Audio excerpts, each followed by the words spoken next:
Assalamualaikum warahmatullahi wabarakatuh. Perkenalkan nama saya Nur Intan Mulyastari dengan NIM 452230001 dari kelas 2A. Hari ini saya akan menjelaskan materi tentang kartu kredit sebagai tulis pengganti UAS mata kuliah manajemen perbankan.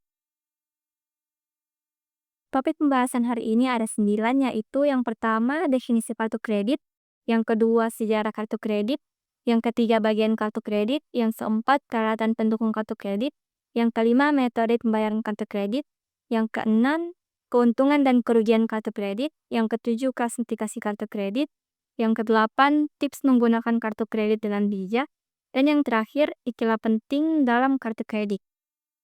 Nah, kita masuk ke topik pembahasan yang pertama, yaitu definisi kartu kredit. Apa sih kartu kredit itu?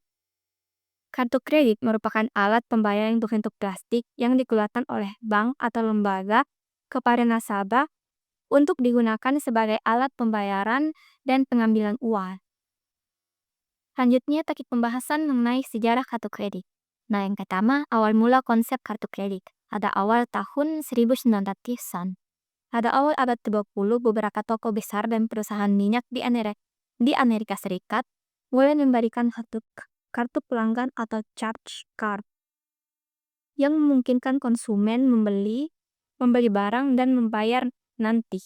Namun, kartu ini hanya berlaku di toko tertentu dan belum bersifat universal.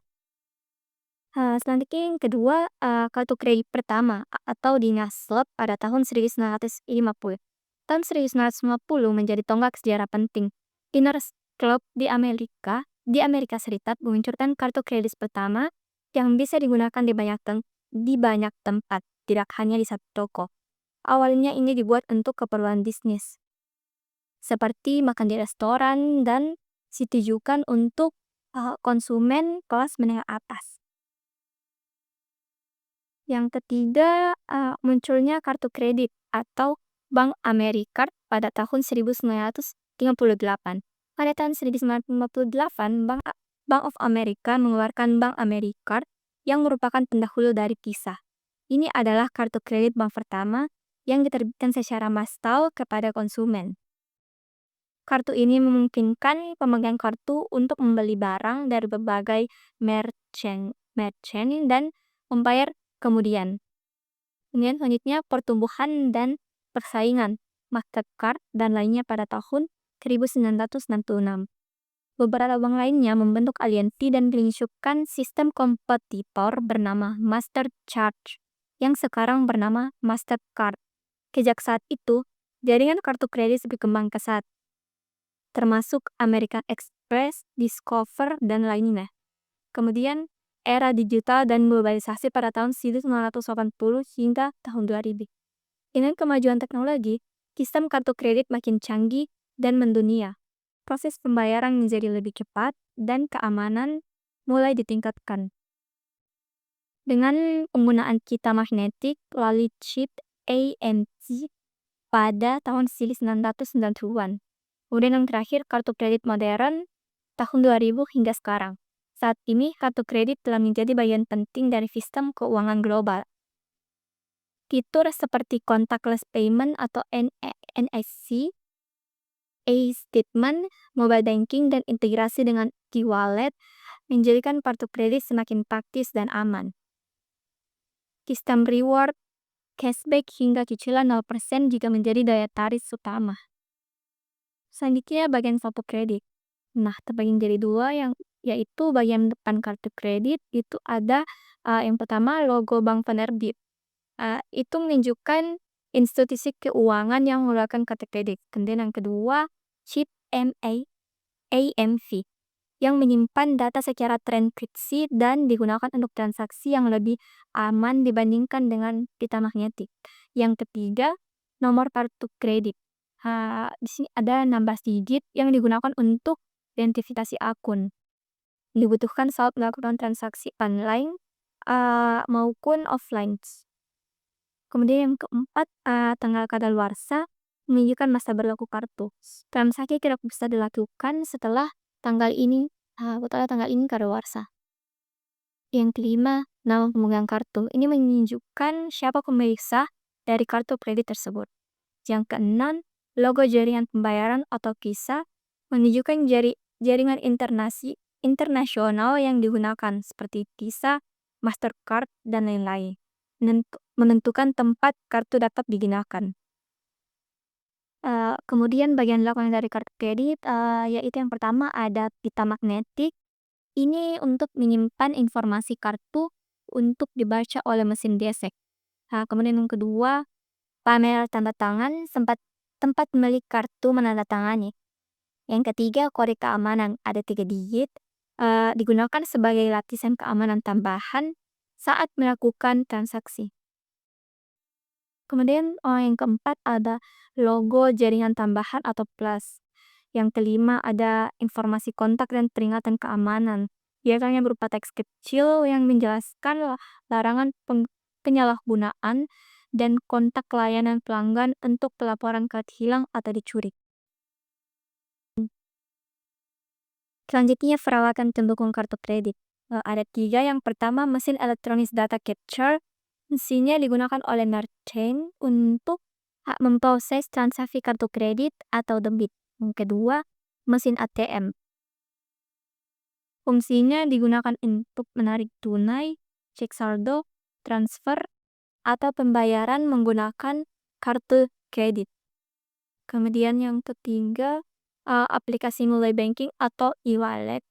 Fungsinya digunakan untuk mengelola kartu kredit, cek tagihan, melakukan pembayaran, mengatur limit, dan notifikasi transaksi. Metode pembayaran kartu kredit. Yang pertama, melalui mobile banking. Kita bisa membayar tagihan kartu kredit melalui aplikasi mobile banking atau internet banking dari bank. Cukup dengan login ke aplikasi, pilih menu pembayaran, kartu kredit, kemudian pilih bank energetik. Lalu masukkan nomor kartu kredit atau jumlah yang akan dibayar. Metode ini cepat dan bisa digunakan kapan saja. Yang kedua, melalui ATM. Pembayaran ini juga bisa dilakukan melalui mesin ATM, yaitu dengan memasukkan kartu debit, pilih menu pembayaran atau bayar kartu kredit, lalu pilih bank energetik kartu kredit. Masukkan kartu dan nominal yang ingin dibayar. Kemudian, mesin akan memproses pembayaran secara langsung. Kemudian yang ketiga, tukar tunai ada transfer bank. Kita juga dapat membayar tagihan melalui setor tunai di teller bank penerbit, atau mentransfer dana ke nomor virtual account. Namun cara ini tidak sepraktis metode digital. Kemudian yang terakhir, pembayaran melalui e-wallet atau dompet digital. Beberapa e-wallet seperti Dana, OVO, atau Shopee memungkinkan pengguna penerima untuk membayar tagihan kartu kredit tertentu melalui fitur pembayaran atau QINan. Kemudian materi selanjutnya, keuntungan dan kerugian kartu kredit. Keuntungannya terlebih dahulu. Yang pertama, kemudahan bertransaksi memudahkan pembayaran tanpa harus membawa uang tunai. Yang kedua, fasilitas cicilan dan promo. Banyak kartu kredit menawarkan cicilan 0%, cashback, dan diskon khusus. Yang ketiga, membangun riwayat kredit. Penggunaan kartu kredit yang baik dapat membantu membangun skor kredit yang baik. Yang keempat, keamanan transaksi juga terjadi kehilangan kartu atau penipuan. Biasanya ada proteksi dan plan dari bank. Yang kelima, darurat dan kebutuhan mendesak. Ini bisa digunakan untuk kebutuhan mendesak ketika tidak cukup uang tunai. Kemudian yang keenam, reward dan poin. Banyak kartu memberikan poin reward yang bisa ditukar dengan berbagai hadiah. Kemudian kerugian dari penggunaan kartu kredit yaitu yang pertama, bunga yang tinggi. Jika kita tidak membayar penuh dengan kartu kredit, bisa menjadi sangat tinggi. Kemudian yang kedua, resiko utang menumpuk. Penggunaan berlebihan dapat menyebabkan utang yang sulit dilunasi. Yang ketiga, biaya dan denda. Ada biaya tahunan. biaya keterlambatan, dan denda lain yang harus dibayar. Yang keempat, pengelolaan keuangan yang buruk. Ini bisa membuat seseorang menjadi boros dan tidak disiplin dalam keuangan. Yang kelima, risiko penipuan. Meskipun ada terefeksi, kartu kredit tetap rentan terhadap pencurian data. Kemudian materi selanjutnya, klasifikasi kartu kredit. Ada 4. Yang pertama, berdasarkan jenis pengguna kartu. Jenis pengguna, ada kartu kredit pribadi atau personal credit card. Ini untuk kebutuhan individu atau rumah tangga. Kemudian kedua, kartu kredit bisnis atau bisnis credit card. Ini untuk operasional usaha kecil atau menengah. Kemudian kartu kredit korporat. Ini digunakan oleh perusahaan besar untuk keperluan bisnis karyawan. Kemudian yang kedua, berdasarkan jaminan. Ada kartu kredit tanpa agunan.